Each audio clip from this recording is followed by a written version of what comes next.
This is the journey to one Africa. Hey, what's up, everybody? This is Mika Chavala. Welcome back to SNOA, and let's jump right into it. So there was a time when President Ruto of Kenya was loved by all Africans, including myself. I made a video of why President Ruto must be protected at all costs. I simply did because of his policies. I did because of his promises that he promised Africans. I simply did because this was one of the Pan-African presidents that most of us, we loved him. And we love everything he spoke about, everything he stand for. You guys remember the summit that was done in France? Remember when he went to parliament in South Africa? When he went to US? When he was in Kenya? Everywhere he went, this man was just representing the entire continent of Africa. Not just Kenyans, but the entire continent of Africa. But I have nothing against the president of Kenya. I have nothing against Kenyans. But I'm here only to share the thoughts and the facts from our people. Because we have been constantly sharing videos, but it's very important for us as well to be accountable with what we share. And it's very important for us as Africans to hold our leaders accountable because of the promises that they promise us. So why Africans are disappointed? Empty promises. Since President Ruto came to regime, he promised so many good promises that most of us as Africans loved it, cared for it, and we're very excited to see, because this is what we have been waiting for so long time. And nobody seemed to care about them. Even African Union seem not to care about them. Most of leaders seem not to care about them. But here you are, President Ruto promised exactly the same thing that we have all been waiting and wanting for so long time for one Africa right now. And I'm going to give you an example of some promises that he promised. The first thing, de-dollarization. So this is what exactly President Ruto said. President Ruto pledged to implement policies aimed at reducing reliance on US dollar. He said this, that here in Africa, when I want to move from South Africa to go to Kenya, I need to change my currency to dollar. And then when I go to Kenya, I change that dollar to Kenyan shilling. So what we do in the continent, we promote foreign currency dollar. We actually help its currency to grow while our currency keep decreasing. So he said, why not using our own currencies? Why not finding the other solutions so that we can actually strengthening our own money? He said that, yet without any concrete steps on how to deal with that. And as for now, there's no any step, there's no anything that have been done or any step that have been taken towards to de-dollarization. You know, in Africa, a lot of issues that we're facing, it is because we don't even have African currency. It is because we value their money than our own currency. And therefore our currency keep decreases its value and we keep increasing the value of the foreign currency. So when he promised this, everybody was excited, including myself, that this is what we have been waiting for. This is what we wanted. Yet nothing has been done yet, even small steps. Visa restriction. So last year, President Ruto said until December of last year, Kenya, it will open doors for all African countries to visit Kenya without visa. Last December. Yet until right now, that promise has not yet been fulfilled. You need visa still to go to Kenya. I believe only East Africans actually can go there without visa, but the rest of Africans, you need to get your visa. Don't dare to go there without visa, because you're not going to get a time to get into Kenya. AU reform. So I remember he spoken this when he was in the parliament in South Africa, the Pan-African Parliament. And he said a lot of things about, you know, a lot of states in Africa, they're actually more powerful than AU. So AU cannot move, cannot do anything. Even the Pan-African Parliament cannot really do anything because all the power is centralized in different countries in the continent. So this is what he said. He said, we must divide this power.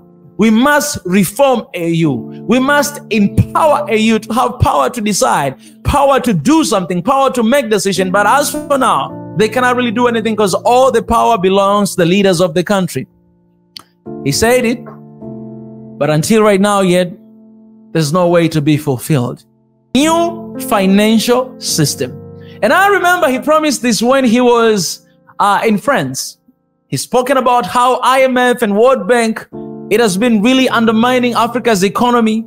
It's not really there to support Africa, because even when they were forming these organizations, Africa was not there at the table.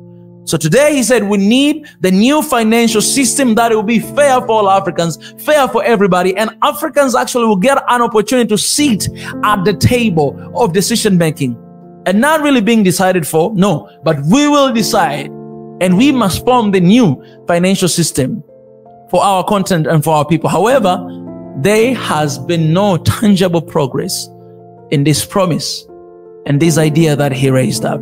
Declining in living standards. And this is specifically to Kenyan people. So before I made this video, I had to do research. I had to ask people around. And I gotta say this, that people are disappointed.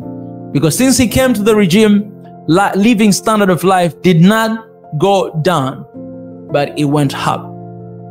It went up. And specifically one thing that is really bothering Kenyans right now is taxes. And apparently Kenyans, they're calling President Ruto Zacchaeus. If you're familiar with the Bible, you know who Zacchaeus was. He's somebody that was taking a lot of taxes away from the people, legally and illegally as well. So that's the name they're calling him. And I've listened to President Ruto recently. He said that he don't really care how he's been called because he's doing the right thing. And Kenyans might not understand right now, but he's doing the right thing. He wants Kenya to improve itself with its own money. He don't want the foreign power to come and to improve Kenya, but he wants Kenyan themselves to build Kenya. Because he say that we must build our own country. We must build our own continent. And I gotta admit, I agree with President Ruto 1000% that we must improve our continent. Foreign powers must not come to our country and improve our nations. I agree with him 1000%.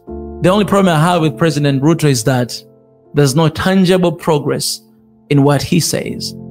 So you're looking at the Kenyans, you look at the lives, you look at the expenses of everything, of oil, of gas, of just basic stuff, you know, like rice and beans, you know. These taxes has led to skyrocketing of the price of everything in Kenya. Everybody is complaining. Everybody is disappointed.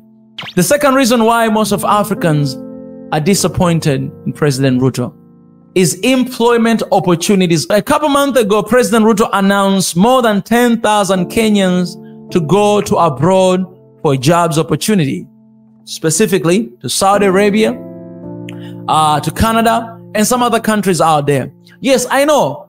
In one side of it, people are happy that jobs opportunities are being given to Kenyans and they're going abroad to work. But on the other side of Pan-Africanism, they're disappointed.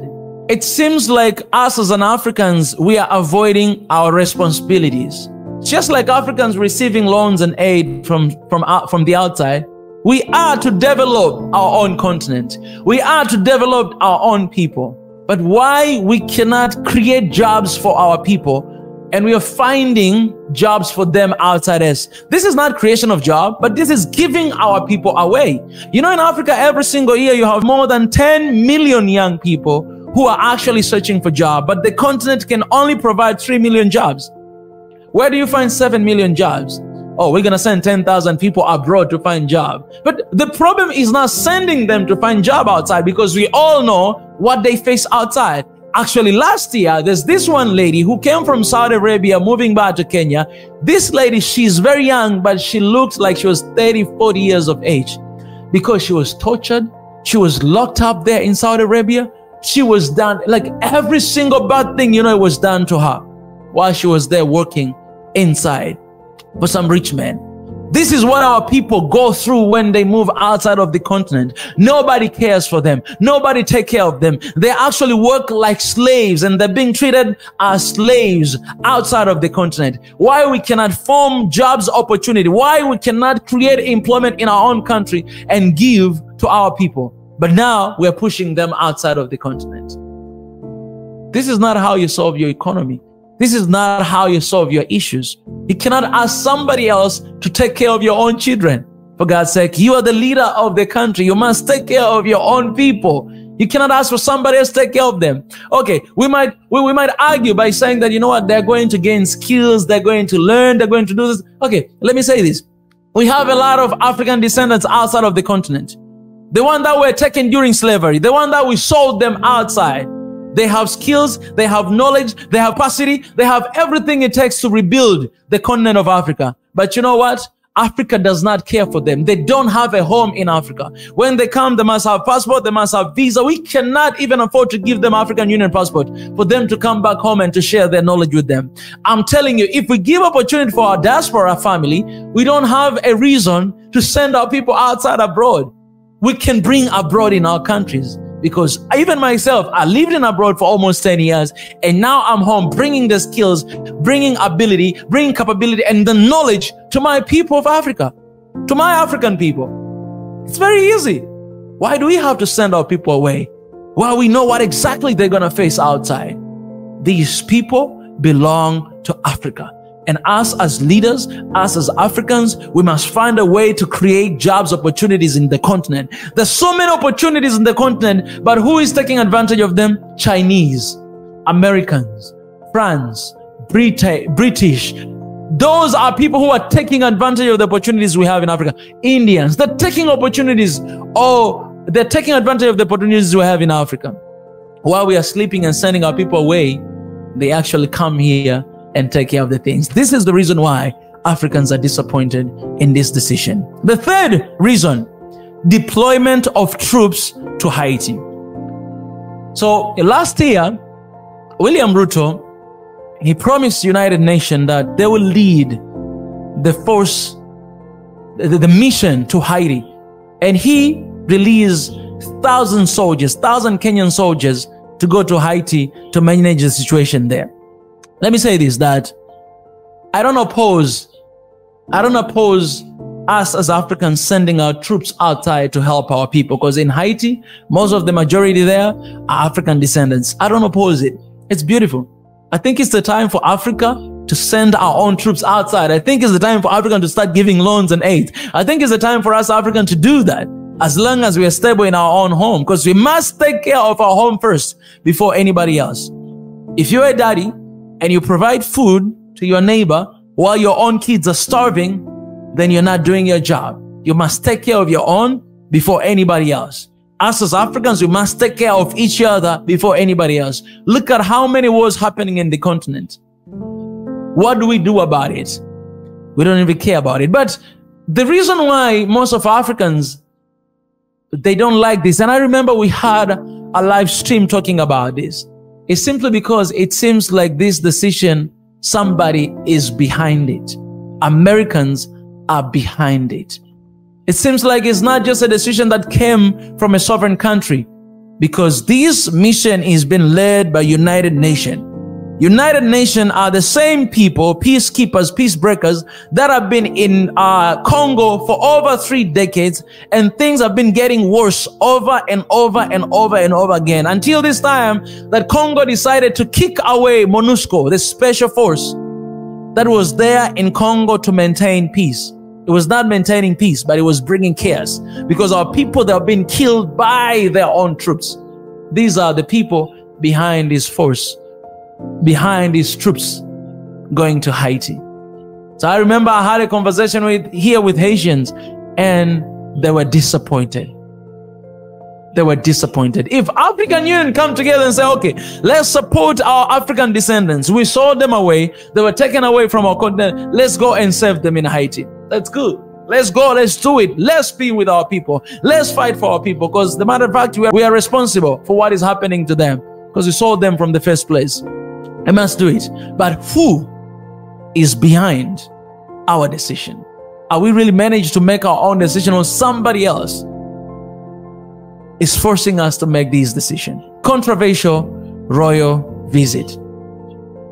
So a few months ago, the King of Britain, King Charles, the family that is responsible for many deaths of Africans, the family that is responsible for all colonization that has been done to the continent of Africa. A lot of people were killed. A lot of people were taken as slaves. The family that is responsible for so many deaths during Mau Mau War in Kenya. This king came and visited Kenya. Guess what? When he arrived at the airport, the sons and daughters of the fathers and mothers who fought Mau Mau War, who were killed by the troops, by British, they were there standing at the airport saluting King Charles, the man who is responsible for so many deaths. I was reading the history of Kenya and looking at the Mau Mau War, and I was looking at the documentary, how our people were tortured, how our people were killed, how our people were buried alive sometime. And the family that was responsible is King Charles' family. This man came to Kenya and he did not show a remorse, and he did not even apologize for what they did in the past. His visit raised a lot of Africans were outrageous by him coming to the continent, being saluted by our own people. Actually, our families were killed because of them. He did not even manage to apologize, to say, I am sorry. I am deeply sorry for what we did during colonization, for what we did in Mau Mau War. He did not apologize. He did not apologize. Once again, this is because of superior mentality, white supremacy. This is because of the Greek philosophy that whatever decision that a white man make, it is not a mistake. It was done because of, but not mistake. They were killed because of, but it was not a mistake. Therefore, he did not apologize. What does this tell us? President Ruto, as a president, you're supposed to hold this King Charles accountable because he was on your land. I remember the time when Queen Elizabeth died. Our president, including you, they rode in a bus like students coming from the school, while all other presidents came with their own cars, came with, like, I remember President Biden came with so many cars alone, and presidents of Africa, all of them, they were stuck in one single bus, school bus. That's how our president were treated in Britain.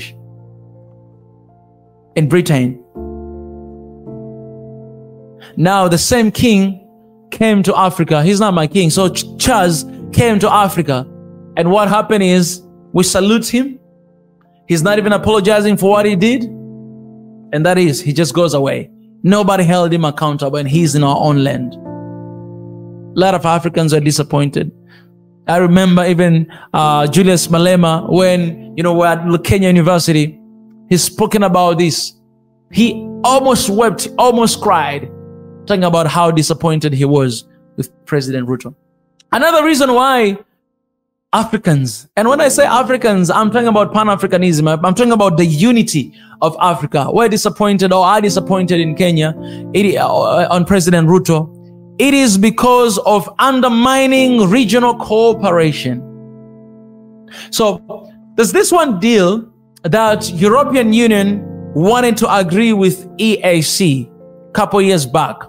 And East African community, when I'm talking about East African communities, Kenya, Uganda, Rwanda, Burundi, right now Congo, Somalia, right, South Sudan as well. They did not agree because they did not like the terms. They did not see how EAC is going to benefit from this deal. So they say no, and they put aside.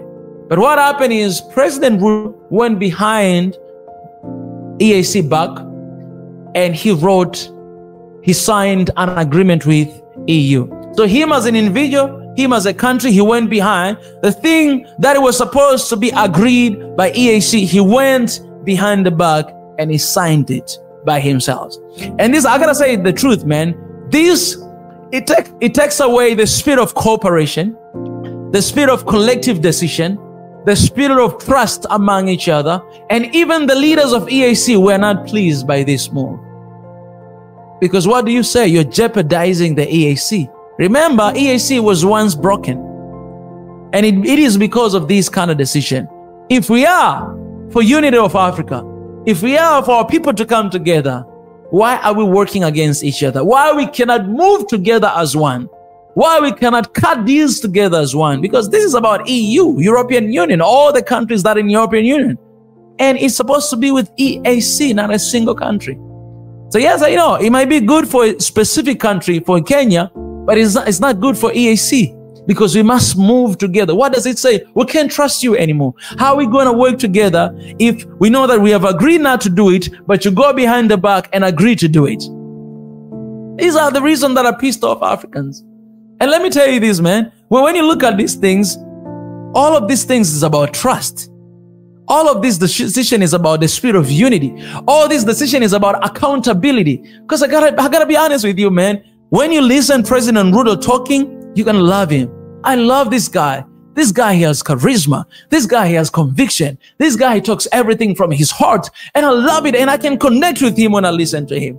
But the only problem comes when it comes the time of action. Nothing has been done yet. Maybe we have to wait a little bit longer, right? Almost 2 years right now. It's too soon for us to demand and to talk about this. Maybe very soon we're going to be happy. Perhaps I'll come back here. I wish to come back here and to write another video why President Ruto is being loved by all Africans. Because I don't have anything against. We're here to do what we do, to hold our leaders accountable, because we love our countries and we love them so much. But some of other issues that these are more of internally, because here in SNOA, I'm working with my brothers and sisters from Kenya. So, you know, I had to go around and to ask my brothers and sisters. And these are, some of them are people who voted for him, you know, and this is what I got, that, you know, high taxes. I already spoken about that. I heard the thing about, you know, disobeying court order. I heard a thing about neo-colonialism policies. All right, that some of the Ruto's policies favor foreign interests over Kenyan people. I heard about that. You guys can let me know if I'm right or wrong. You can let me. This is an open conversation. Using religion for politics. Ruto is accused of using his religion belief to gain political support, which some sees as insincere and manipulative. I hear this, and I hear another thing about corruption. And I gotta be honest with you, man. When you talk about corruption, I can't just say, you know, it's in Kenya, but it's in all over Africa. This is a disease. This is a cancer in our governments all over the world. And we must hold our people accountable, because this is what causes us not to move forward. It is possible to create jobs for our people. It is possible to develop the continent. I tweeted this last night, and I got to finish with this tweet. All right. This is something that the former president of Tanzania, John Pombe Magufuli, said. I want to tell Tanzanians, we don't have any uncle or auntie in Europe who will solve our problems. It is a must that Tanzania be built by Tanzanians themselves. This country is rich. So I can change that to Africa. I want to tell you Africans, we don't have uncle or auntie in Europe who will solve our problems. It is a must that Africans or Africa be built by Africans themselves. This continent is rich. Don't tell me that Africans are poor. Don't tell me that this continent is poor. Let me remind you this, that this continent is rich, and we don't have uncles or aunties outside of the continent. We can build our own country. Yes, some of the promises that Ruto promised, it's not just something to be done by himself. It's something that has to be done collectively as Africa, all the leaders coming together. We got to be honest with that. But when you give promises, when you talk about these things, have a strategic plan. Show us, what are you going to do to achieve that? Don't just speak, because if it's not done, we're gonna feel manipulated. Now, most of Africans, when they go and they see the video I made about President Ruto must be protected at all costs, they laugh at me. They say I work for Europeans. I say I work for President Ruto. I'm being paid by him. But I gotta be honest, I'm not paid by anyone. I made that video because I believed in what I said. I made that video because I believed in what he said. And now he proved me otherwise. I'm making this another video. I am accountable with my words and what I say. We must be politicians. We must be leaders that make things happen and live up to our decision. I said this before, most leaders are elected not because they're competent, but because they're willing to submit themselves to the leading elites and their political ideologies in line with their interest. The focus is not working for the interest of the country or the people, but for the one who appointed them.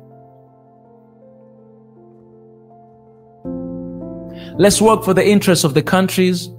Let's work for the interests of Africa. Let's work for the interests of our people. And that's how we're going to transform the continent. Thank you, guys. Let me know in the comment section, what are your suggestions? What are your opinions? What are your thoughts? Let me know in the comment section. I'll be there reading them. I'll be in there, answering them. And perhaps we might come back with another episode to talk about this a little bit more. Appreciate, guys. Don't forget, love one another and spread peace wherever you are. Swahili Nation, One Africa.